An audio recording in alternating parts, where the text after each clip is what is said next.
Sa puntong ito, kumuha tayo ng update sa epekto ng lindol sa Mindanao. Makakausap natin si Polomolok, South Cotabato, Mayor Bernie Palencia. Good morning, Mayor. Si Joshua Garcia po ito ng Rise and Shine Pilipinas, ng PTV.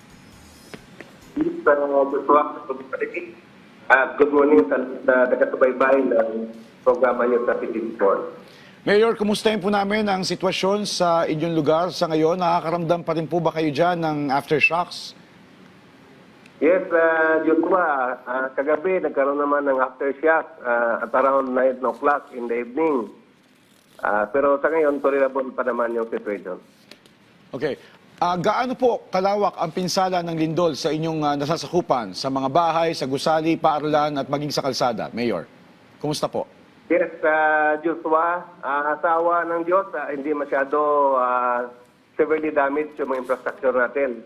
Maliban nandun dito sa isang main bridge dito sa National Highway, located sa Barangay Silway also. As per advice ng DPWH, hindi na ito pasable sa heavy loads truck, sa malaking truck. Pasable ito sa light vehicles na lang. Okay. Sa mga bahay-bahay naman, of course, maraming mga pader, kisame, nahulog. Sa mga private establishments, sa malls, sa mga school building, yun, basic yun, mga walls, kisame, yun ang nadadamage. Kumusta po ang residential area, Mayor? Yung ating mga kababayan, yung mga pamilya po? Yes, sir, Joshua. Residential, hindi masyado. Ganun din, mga walls, kisame, ang mga basic na damage.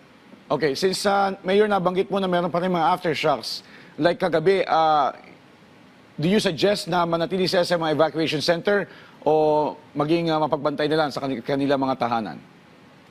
So kahapon, at around 10 o'clock in the morning, na-deploy natin yung 4 na teams in 4 clusters dito sa Polomolok para i-assist yung mga infrastructure at yung mga lahat na barangays all over the Polomolok.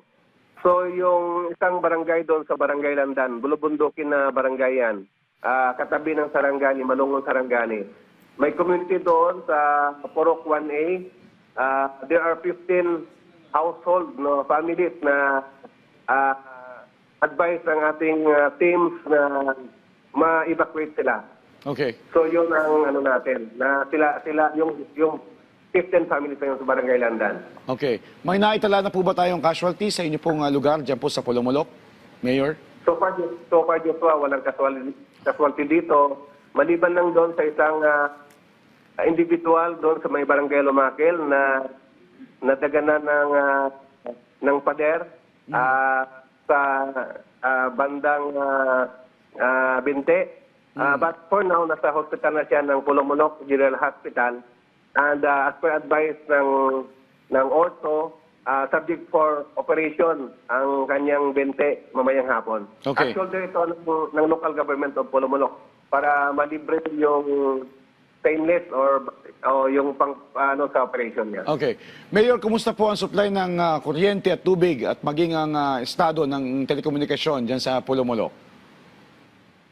Right after kahapon, around 7:38 in the morning, naganap yung lindol, nawala agad yung supply ng kuryente at there are some telecommunication companies na walang signal.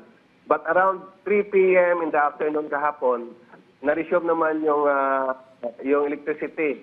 So, we're so thankful din na-restore agad yung kuryente at saka yung mga communication natin.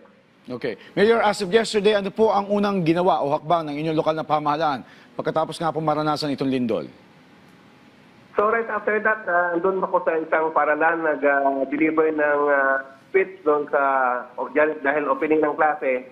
Doon pa lang mismo sa ground, sa field ng isang ng eskwelahan, nag-declare na ako agad ng klase suspension sa buong Polomolok at saka suspended din yung trabaho sa lahat ng government offices at saka national government agencies.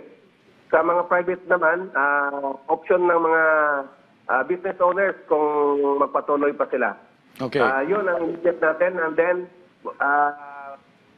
tinawagan natin lahat natin ng frontliners from the IMDREAM, Municipal Dream, the PNP, the Municipal Health Office, the MINRO, the engineering team, and other force multipliers. That's why nakagawa agad tayo ng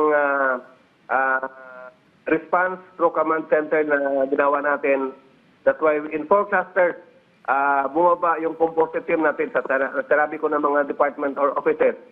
Andun pa yung Bureau of Fire para i-assess yung how damage yung mga bawat barangay or mga residential infrastructure, lahat-lahat na. Okay. Mayor, balikan ko yung binanggit mo kanina na merong main bridge na naapektuhan. Meron naman po bang alternatibong ruta para makadaan yung ating mga relief operations para mapaabutan po kayo ng tulong? At sa ngayon po, ano po yung mga sa tingin ninyong pinakakailangan po ninyo?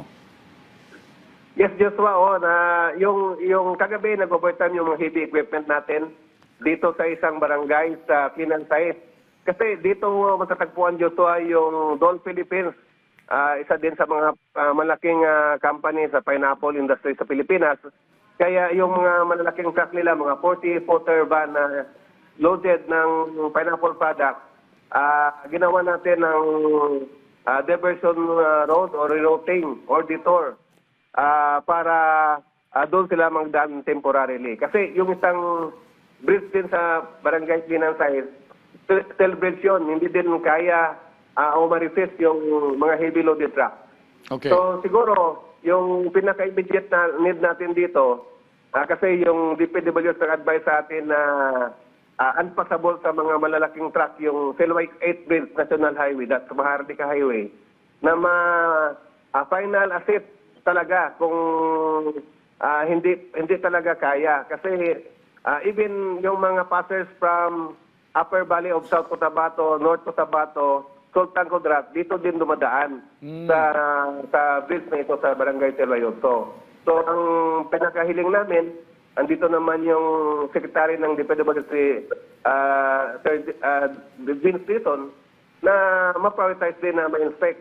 Kasi kung ako bilang isang civil engineer din, mas better talaga na yung mga structural engineer mababaan para ma-confirm talaga kung pwede o hindi. But for now, to make it safe, nag-declare tayo yung DP na wag muna daanan ng malaking truck. Yes, baka magdulot pa ng mas malaking pinsala. Pero Mayor, maliban po dyan sa access roads, may mga hamon po ba o challenges na nakikita pa po kayo? When it comes sa relief operation or relief, we're so thankful din na isa tayo sa buong Region 12 na may mga nakapreposition na mga food packs galing sa DSWD. Pero dahil din sa daming affected, kulang pa yung food pack o relief goods na yan. Okay. Mayor, panghuli na lamang po, panawagan niyo po sa ating national government at mensahe niyo po sa ating mga kababayan, lalo na po sa inyo na nasakupan. Go ahead, Mayor. So dito sa bayan ng Pulumulok, kami ay nagpapasalamat sa Panginoon na hindi masyadong na-damage. Kaya, but then, yung mga infrastructure sa mga main highway natin, ito ang pinaka-importante na mabigyan ng attention din at saka ma-confirm kung how passable ito or ano. Pagdating doon sa aming mga kababayan dito sa Pulumulok, nakita naman nila yung response natin. Hanggang gabi tayo kahapon andun sa munisipyo together with our composite team in different departments para maka-response agad.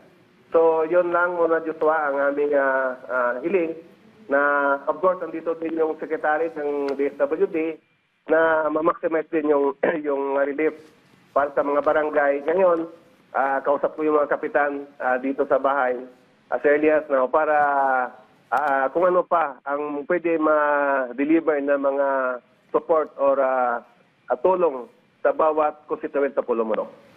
Alright, Dato, maraming salamat po sa inyong panahon at sa impormasyon, Mayor Bernie Palencia ng Pulumulok, South Cotabato.